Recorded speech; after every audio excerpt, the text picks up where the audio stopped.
Wendy was a full-time, non-paid employee for 5 years. Didn't receive a penny and worked 40, 50 hours a week from just a place of passion to help people. And so I came from this very conservative, white community, lived in the Deep South.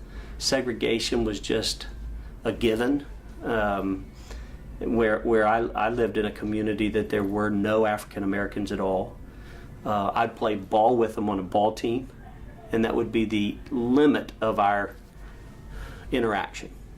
And I never really thought of myself as necessarily a racist, maybe a realist. I didn't hate anybody, but I was really, really sure that we weren't meant to hang out together.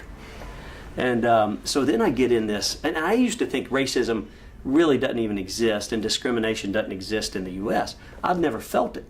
I'm a white guy, I'm this white guy, blue eyes.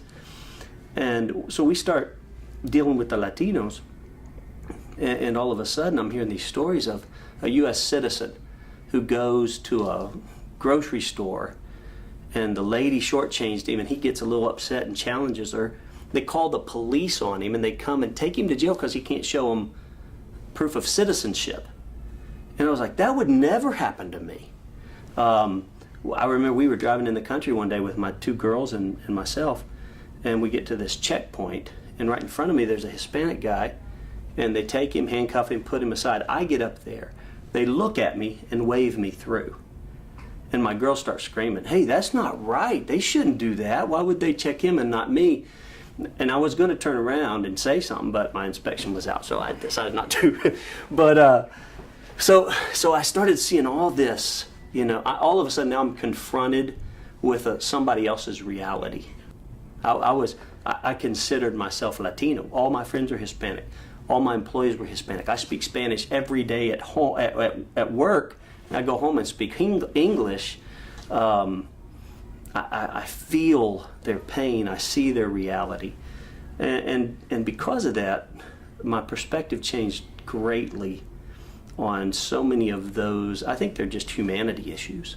And so then Camino kind of started as this Bible study, turned into this clinic, a church, and now we have this center where we feed. We give people a week's worth of groceries. We feed the homeless. We do lots of educational programs,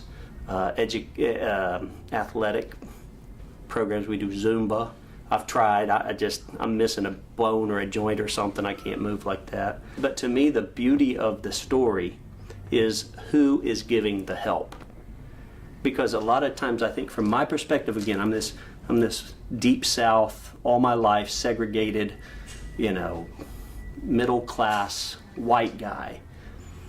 And even from a Christian compassion perspective, I might say, well, let's reach out and help the poor, which is discriminatory in itself as I start and analyze it. Well, now all of a sudden we see these Latinos leading the way to serving the broader community. We talk about serving the servant. We involve people. And it doesn't, if you came this week to get groceries because you're having a hard time, you may be volunteering next week, which really I think it helps validate people when they walk in for help. It's a different atmosphere, first of all. We go out of our way to make these people feel human. That's another one of those bridges. People are meeting as they serve together. So you'll have people from all different cultures, all different levels or classes as they serve together.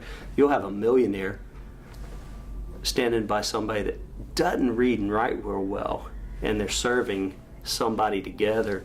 And I think that's one way that we're seeing this transformation take place.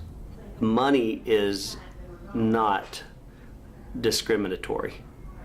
You walk into some of the big stores and things, they don't care what you look like, they care what you have in your pocket. So I think those areas too, we've started to see this merging of cultures, this desegregation that's been driven by the dollar. It's like, well, we don't care what you look like, your money looks like my money.